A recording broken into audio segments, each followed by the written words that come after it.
Bienvenida, señora Muñoz, a Exitosa. Buenas noches, Karina. Muy amable por la convocatoria. Muchísimas gracias por estar aquí. Primero quisiera saber su opinión sobre lo que ha pasado el día de hoy en el TC. TC rechaza demanda competencial del Congreso contra el Poder Judicial. ¿Cuál es su primera reacción? Mire, para que haya una demanda, una sentencia, tienen que haber 5 votos. Si no hay los 5 votos, no hay sentencia y el caso terminó y se va, como se dice, al olvido. Lo que nos ha comunicado el TC en una nota de prensa es que se reunieron para tratar este tema y que presentaron una demanda, una proyección de sentencia por la cual se declaraba fundada la demanda a favor del Congreso, pero no obtuvo los 5 votos que la ley exige en el artículo 112 del Código Procesal Constitucional. En consecuencia, estamos en una situación en que no hay sentencia y en consecuencia tiene que asumirse que ese proceso no va más, ¿no? Eso es lo que nos está indicando el Tribunal Constitucional. Ahora, la situación es bastante delicada porque por otro lado, los magistrados, 3 de ellos se retiraron, quizás para quitarle quórum al tribunal, quizás molestos porque estaba perdiendo el Congreso de la República, pero creo que tenemos que acostumbrarnos a que las instancias cumplan su rol y así no nos guste aceptarlas. Lo que sí procede es la sana crítica, pero en este caso la demanda competencial ha quedado ya fuera de carrera y el Congreso ha perdido la contienda contra el Poder Judicial a raíz de las situaciones por las cuales se habían dejado sin efecto las sanciones impuestas por el Congreso a los señores Tello y Vázquez. Es decir, perdió y simplemente esto queda en el archivo. Es decir, es igual como si el Congreso perdiera. Claro, porque la ley es bien clara, A ver. son 7 magistrados y para que exista una sentencia, usted tiene que tener 5 votos. Si no hay los 5 votos, no hay sentencia. No existe nada, en consecuencia el reclamo usted lo puede asumir como infundado, como que no procedió, pero no hay. Normalmente en este tipo de casos lo que se suele hacer público son los votos concurrentes de las personas que estaban a favor y de las que estaban en contra, ¿no? Para que queden claras las posiciones que tienen los magistrados. Esto es lo que pasó, por ejemplo, en la demanda competencial que interpuso el Congreso contra la denegatoria fáctica que había practicado el señor Vizcarra. Allí no alcanzó el Congreso los 5 votos. 4 magistrados sacaron sus votos concurrentes y algunos decían que era una sentencia, pero técnicamente no es sentencia. No, son 4 votos concurrentes en un determinado sentido y nada más. De acuerdo. Entonces, ha perdido la demanda, punto, y no hay sentencia porque ha perdido la demanda, no alcanzaron los 5 votos. En el Congreso falta la segunda votación para que esto regrese como era en el 2021, que solamente se necesiten 4 votos en las demandas competenciales. Mire, la ley ya la aprobaron en segunda votación. Lo que falta es de que se expida la autógrafa y la manden al Poder Ejecutivo para que la promulguen. Es verdad. Pero así promulguen esa ley mañana, la ley surtiría efectos recién a partir del día domingo, ¿no? Porque la ley entra en vigencia al día siguiente de su publicación y el acto procesal se llevó a cabo el día de hoy. Una última consulta respecto a esto. ¿El Congreso de la República puede volver a presentar por lo mismo una demanda competencial? No. Las posibilidades de presentar un reclamo por lo mismo no son admitidas en el derecho porque una discusión sobre un mismo hecho es la regla general. Tendría que haber otra nueva citación, otro nuevo problema de competencias para que se pueda presentar un reclamo. De acuerdo.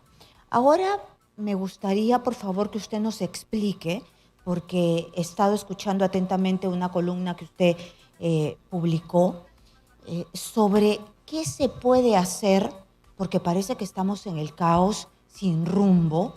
¿Qué se puede hacer para luchar contra la criminalidad organizada.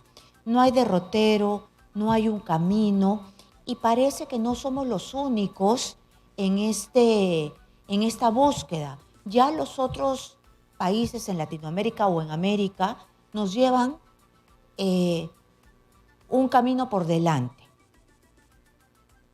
Sí, lamentablemente la criminalidad violenta, organizada, transnacional, es una realidad en el continente. No se la viene sufriendo únicamente Perú, comienza ya en las últimas semanas desde Estados Unidos, México y llega hasta Argentina, Chile.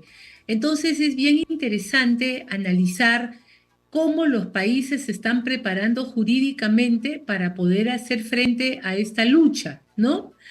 Ustedes tienen que tener en cuenta que cuando hablamos de lucha contra la criminalidad, hemos pensado siempre en la delincuencia más o menos común, tenemos estándares en derechos humanos que debemos respetar al momento de la detención, normas generales para uso de la fuerza, competencias de lo que es la policía, los jueces, el tema del control de centros penitenciarios, todo está regulado con una visión, diríamos, de buena fe o totalmente usual. Pero lo que está pasando en el continente y en el Perú es una agresión muy fuerte de una criminalidad con una, una utilización muy grande de armas de guerra, violencia, aterrorizando a la población en general. Entonces, otros países están tomando medidas, aparte de las que les competen a los expertos en seguridad, medidas de carácter jurídica, que es lo que yo conozco, ¿no? Entonces, en México, el presidente López Obrador, antes de dejar las funciones, convocó a un referéndum sobre diferentes puntos.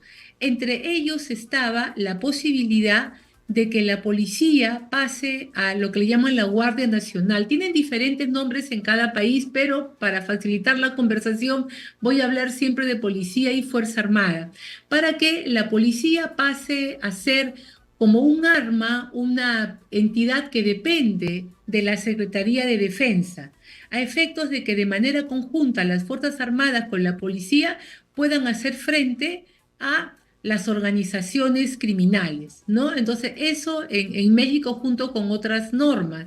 Luego tenemos de que en Ecuador, recientemente el presidente Noboa también sometió a referéndum un pedido similar para que la policía pueda actuar conjuntamente con la Fuerza Armada para defenderse de los ataques ellos han considerado de guerra interna que realiza el crimen organizado. Y esta reforma de carácter constitucional también ha sido aprobada.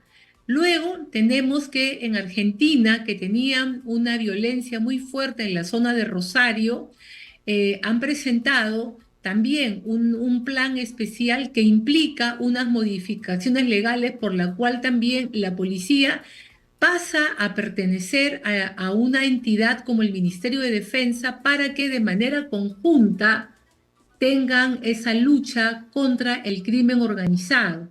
Adicionalmente, hay medidas como el tema del control de los penales o centros penitenciarios. En Argentina, los penales han dejado de estar dentro de la jurisdicción del Ministerio de Justicia para pasar a estar bajo el mando del Ministerio de Seguridad, ¿no? Entonces, de esa manera se tiene no solamente una protección jurídica, sino de que se está cautelando el mantener en orden las prisiones, porque de allí salen muchas de las coordinaciones.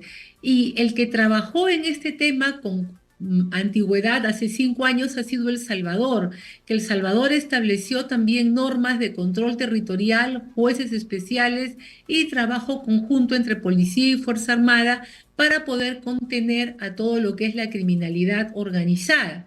Entonces, lo que estamos viendo es que se están adecuando los estatutos jurídicos fundamentales como las constituciones para que no hayan cuestionamiento a la presencia de la Fuerza Armada.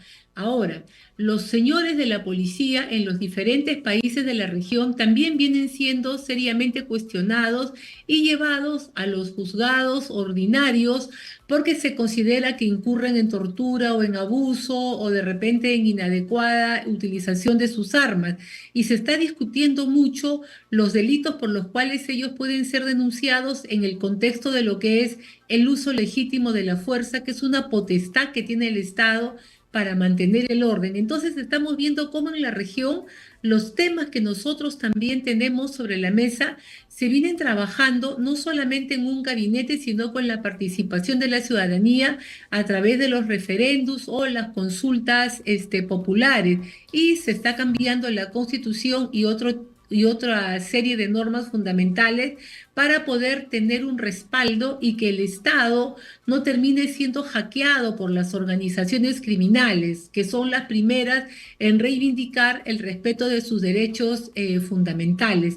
Entonces, yo veo que en el Perú estamos trabajando con normas parches de que la definición del delito, que para dónde van a ir, cuando lo que uno está viendo en México, en Ecuador, en Argentina, en Salvador, es de que hay un responsable político que es el que asume la toma de decisiones y es el que genera todo el respaldo tanto a la Guardia Civil como a las Fuerzas Armadas que están luchando contra estas nuevas modalidades de criminalidad.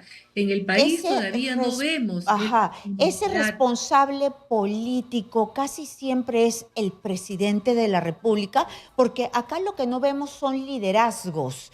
Y liderazgos y además, no sé si usted logra ver acciones claras o es que hay como manotazos de ahogados. Hay los estados de emergencia, pero que no dan resultados porque nosotros hablamos todos los días con los alcaldes y nos dicen de que en realidad tienen el estado de emergencia de adorno y ellos mismos están dando sus propias ordenanzas para ver si dan resultado. Entonces, hay liderazgo claro, se necesita un liderazgo al más alto nivel de la presidenta de la República y qué es lo que está faltando para que se pueda organizar desde el Congreso de la República. Por favor, le pido un instante, nos tenemos que ir rápidamente con información en vivo en cualquier momento. Muchas gracias por cubrir la información. Seguimos nosotros nuestra entrevista con Delia Muñoz, exministra de Justicia, y tengo que pedirle una reacción sobre esto, porque en realidad nosotros hemos vivido asustados con el terrorismo. Iván Quispe Palomino es un terrorista, ha estado 10 años purgando el delito de terrorismo y a nosotros nos han dicho que terrorista siempre es terrorista, pero el ministro Santibáñez ha victimizado a este hombre, lo ha victimizado y este hombre no ha terminado de pagar la reparación civil y resulta que ha hecho un show con Iván Quispe Palomino. ¿A usted qué le genera esto? Porque sale un hombre que no debió estar nunca encarcelado, ni es el número 2 de Sendero Luminoso, como dijo Santibáñez. Ese tipo de errores cuestan mucho a nivel de legitimidad, porque socavan la creencia de las personas en el sistema y socavan mucho más en un momento como en el que estamos viviendo, en el que necesitamos tener a las autoridades muy atentas, muy cautas en cada paso que dan, para que realmente puedan afrontar la lucha contra el terrorismo y la nueva criminalidad transnacional organizada, ¿no?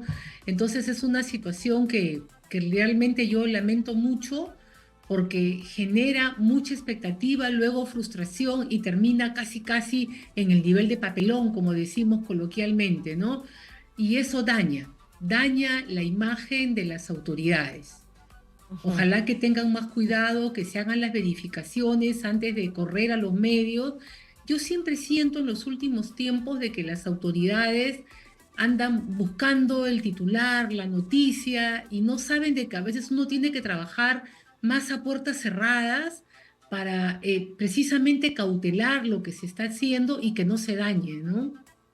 Y este tema principalmente del terrorismo es algo que le afecta a todos los peruanos, por lo menos a los de 40 hacia arriba, porque los más jóvenes quizás no lo han sufrido, pero a los de 40, a los de 35 años para arriba es algo muy delicado. Está jugando con el monstruo, con los que Sí. se tiraban las torres abajo y ahora resulta que una persona que no ha terminado de reparar el daño que ha hecho termina siendo víctima.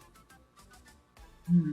Y quizás las personas, como ustedes dicen, que los de más de 40 para arriba, que estamos nosotros dentro de esa categoría de muchachonas, vemos con mayor aprehensión todavía el tema porque es como que estamos viendo la película repetida, ¿no? Así es. Los errores de gobierno, los errores de las fuerzas del orden, ¿cómo llamarlo, no? La mirada parcial del Poder Judicial, de todo lo que viene ocurriendo. Entonces, para nosotros, esto es película repetida, es como que ya te tocó la fichita del álbum por cuarta, por quinta vez, y entonces te pones mucho más tenso, más preocupado, ¿no? Y eso es lo que, personalmente, lo que a mí más me alerta de todo esto.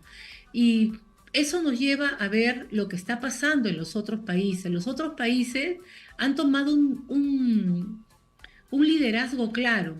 En el caso de México, Ecuador, el presidente de la República es quien encabeza directamente, la presidenta y el presidente de esos países encabezan esta lucha contra la criminalidad. En el caso de Argentina, lo tiene a su cargo la ministra de Seguridad, que es una ministra muy fuerte, es una ministra que está trabajando.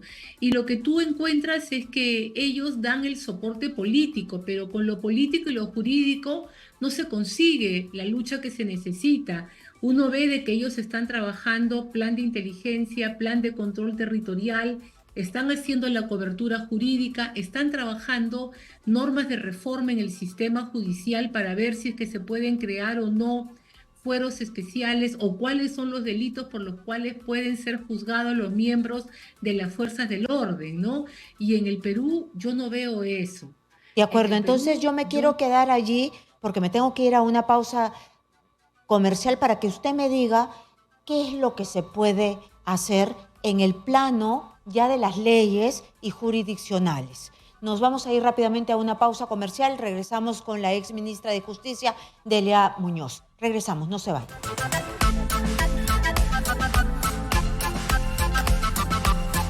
Bienvenidos a Exitosa. Seguimos hablando con Delia Muñoz, ex ministra de Justicia y ex procuradora supranacional en la OEA.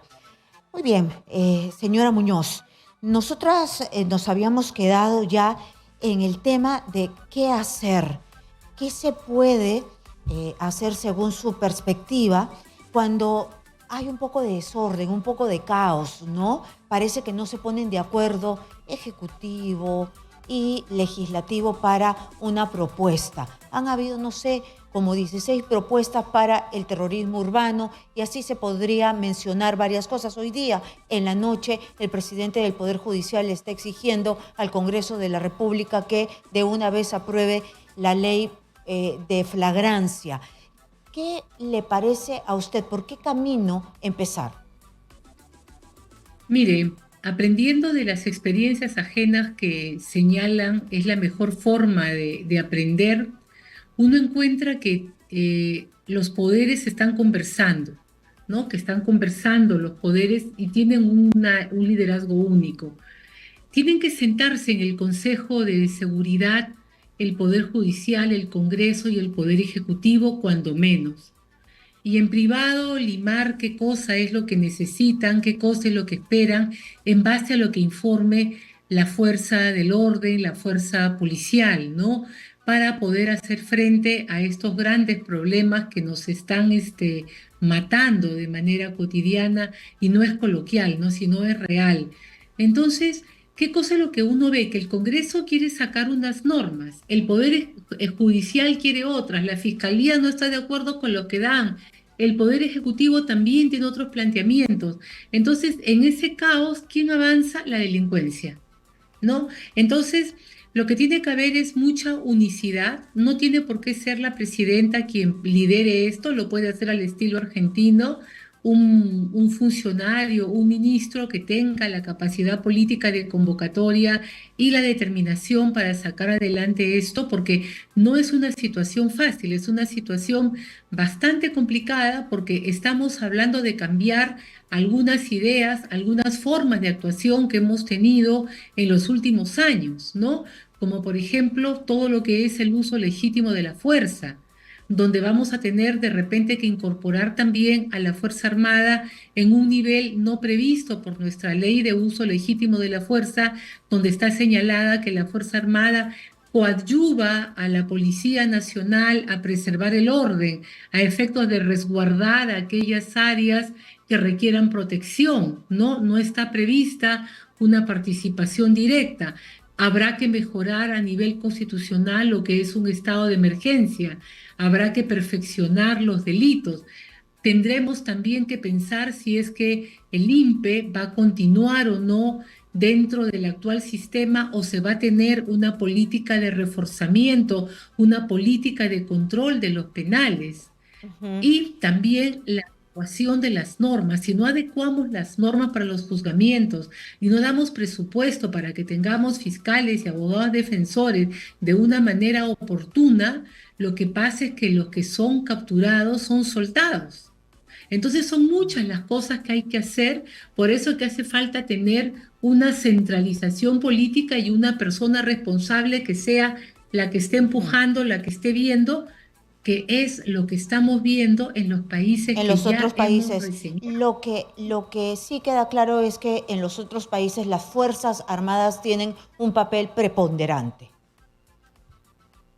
Sí, porque está visto que esta modalidad criminal transnacional que funciona de una manera articulada en la región no puede ser combatida únicamente con los criterios clásicos, ¿no? Hace falta mucha inteligencia, mucho control territorial, que es cuando uno comienza a ver las normas de estos países, lo que están practicando, y también mucho control en los penales, ¿no? De Y acuerdo. hacer de que las personas que están privadas de libertad realmente estén aisladas y estén trabajando, haciendo determinado tipo de ocupaciones, ¿no? La ministra Bullrich en Argentina ha dicho que no se puede tener a estas personas viviendo sin trabajar, ¿no? Y que tienen que pagar lo que la sociedad está invirtiendo en ellas, porque si no es muy fácil delinquir, atentar contra la sociedad y luego te vas preso para que ésta te mantenga sin hacer Así es. nada, Dentro ¿no? deben Entonces es trabajar. bien. Así es, que tienen que trabajar, que tienen que hacer, que tienen que coser, les están asignando una serie de capacitaciones para que puedan luego trabajar dentro de los penales, ¿no? De acuerdo, entonces ya esto está más avanzado en otros países, nosotros tenemos que mirar, aprender y utilizar lo que está funcionando. Muchísimas gracias, Adelia Muñoz, exministra de Justicia, por estar aquí trayéndonos lo que está pues sobre el tapete y deberían estar mirando los que están gobernando en este momento. Muchísimas gracias a la señora Muñoz por estar aquí. Gracias.